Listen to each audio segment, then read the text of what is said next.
दोस्तों, एक समय था जब हमारा भारत देश सोने की चिड़िया के नाम से जाना जाता था, पर अब हमारे देश को हम सोने की चिड़िया के नाम से नहीं जान सकते। अंग्रेजों के आने से पहले समय तक हमारा देश सोने की चिड़िया कहलाता था। जन्म से ही हमारा देश एक कृषि प्रधान देश रहा है। इस देश में कृषि, खनिज जैसे पदार्थ सोने से कम नहीं थे।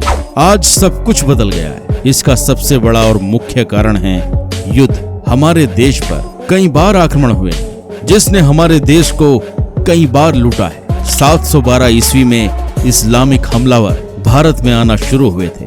वहीं इतिहासकारों की माने तो हिंदुस्तान पर सबसे पहला हमला सिकंदर प्रथम ने किया था और उसके बाद लगातार बाहरी शासक एक के बाद एक भारत पर अपना वर्चस्व जमाने लगे थे।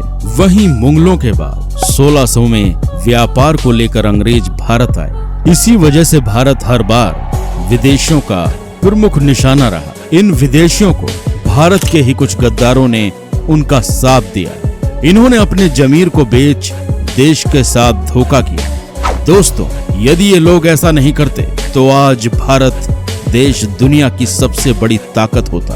तो आइए जानते हैं भारत के उन सबसे बड़े 5 गद्दारों के बारे में। नंबर 1, कन्नौज के राजा जयचंद। कन्नौज के राजा जयचंद का नाम इस लिस्ट में सबसे पहले आता है। जब भी इतिहास के पन्नों में पृथ्वीराज चौहान के नाम का जिक्र होता है, तब एक नाम जयचंद का जरूर जुड़ता है। आज किसी धोखेबाज देशद्रोही के लिए जयचंद का नाम मुहावरे में लेना एक आम बात हो गई। दोस्तों, जयचंद के विद्रोह को लेकर एक मुहावरा काफी प्रचलित है।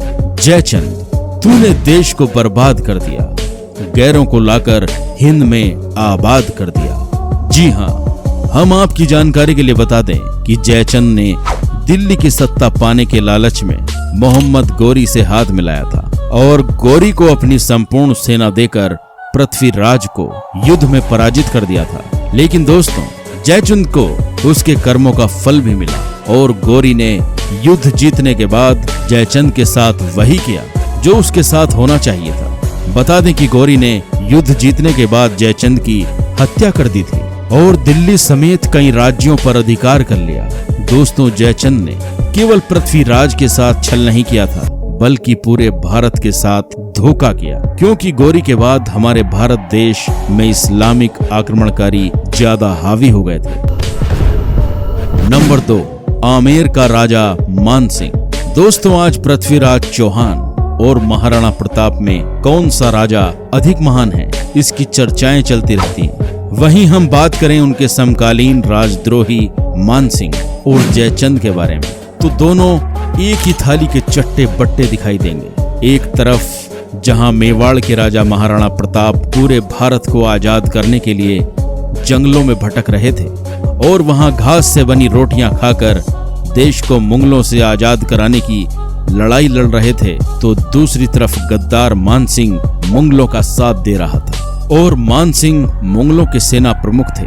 यही नहीं दोस्तों, जब प्रताप और मुगलों के बीच हल्दी घाटी का युद्ध हुआ था, तब मानसिंह मुगल सेना के सेनापति थे। लेकिन महाराणा प्रताप ने मानसिंह को मारकर इस गद्दार को हमेशा के लिए अंत कर दिया। नंबर 3, मीर सादिक। महाराणा प्रताप और पृथ्वीराज चौहान तो भारत के ही थे, जिनके अपने साथियों ने उन्हें धोखा दिया था। लेकिन एक और ऐसा राजा था जो भले ही भारत पर दूसरे देश से शासक करने आया हो, पर वो भी भारत के महान योद्धा के नाम से जाना जाता था। अब आपको तो अंदाजा हो ही गया होगा कि हम किसकी बात कर रहे हैं। भारत के महान योद्धा टीपू सुल्तान के बारे में, जिनके साथ भी यही हुआ था। जब कोई अपना ही दुश्मन के साथ मिल जाए तो हमारी हार पक्की ही होती है। मीर सादिक टीपू सुल्तान का बेहद ही खास मंत्री था और वो एक दिन अंग्रेजों के साथ मिल गए। बाद में इसका परिणाम ये आया कि 1779 के युद्ध में टीपू सुल्तान को अंग्रेजों ने हरा दिया। नंबर 4, मीर कासिम। जिस तरह टीपू सुल्तान के साथ धोखेबाजी की गई और उन्हें पराजित कर भारत पर अंग्रेजों द्वारा कब्जा कर लिया गया, ठीक उसी तरह सिराजुद्दौला को हराने के लिए अंग्रेजों ने मीर जाफर का इस्तेमाल किया था। बाद में अंग्रेजों ने मीर जाफर को हटाने के लिए मीर कासिम का इस्तेमाल किया। कासिम को राजगद्दी तो मिली, पर उनको ये एहसास हो गया कि उसने बहुत ही बड़ी गलती की है। नंबर 5, फणींद्र नाथ घोष। दोस्तों, इस लिस्ट में देश के इस सबसे बड़े गद्दार का नाम सबसे ऊपर आना चाहिए था। इस गद्दार ने सैडर्स वध कांड और असेंबली बम कांड में देशभक्त भगत सिंह के खिलाफ गवाही दी थी। इसी गवाही की वजह से देश के 3 वीर सपूत भगत सिंह, राजगुरु एवं सुखदेव को फांसी की सजा हुई थी। सरकारी गवाह होने के कारण फणींद्र नाथ घोष ने भगत सिंह के शव की शिनाख्त की थी। दोस्तों, फणींद्र नाथ घोष की इस गद्दारी के कारण भगत सिंह के साथी योगेंद्र शुक्ल व गुलाब चंद्र गुलाली को भी जेल में डाल दिया गया। लेकिन 1932 की दीपावली की रात ये तीनों खुफिया तरीके से जेल से भाग छूटे। जेल से बाहर आते ही तीनों ने फणींद्र नाथ घोष से बदला लेने की कसम खा ली थी। दोस्तों, इन तीनों की इस कसम को पूरा किया योगेंद्र शुक्ल के भतीजे बैकुंठ शुक्ल ने। बैकुंठ शुक्ल ने एक नुकीले हथियार से इस देशद्रोही की हत्या कर दी थी और इस देशद्रोही की कहानी वहीं समाप्त कर दी।